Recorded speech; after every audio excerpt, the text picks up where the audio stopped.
mga dapat natin aabangan sa Batang Quiapo na wag natin papalampasin ang bawat episode ng telesering ito.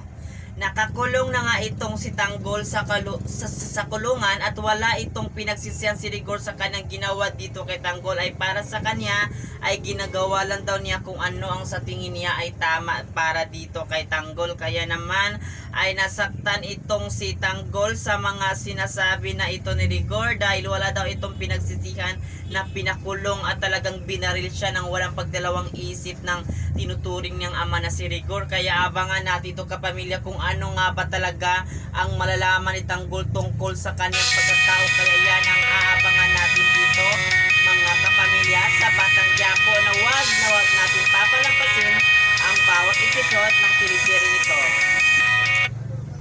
Ganon pa man, magpapakasal na itong sinamukang at si Ramon. Paano na lang talaga itong si Tanggol, maiiwan talaga siya sa Eric kasi itong si Mukang ay sasama dito kay Ramon kasi lahat ng gusto talaga ni Mukang dito kay Ramon ay mabibigay niya kasi nga mayaman itong si Ramon.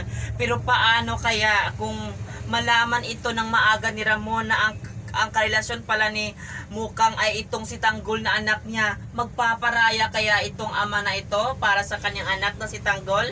Kaya iyan ang abangan natin dito makapamilya sa Batang Quiapo na paganda na talaga yung mga pangyayari ng telesering ito na wag natin papalampasin ang bawat episode ng telesering ito. Kaya abangan natin ito ang Batang Quiapo. At yun lang mga kapamilya, lagi lang kayo makatutok dito sa telesering ito.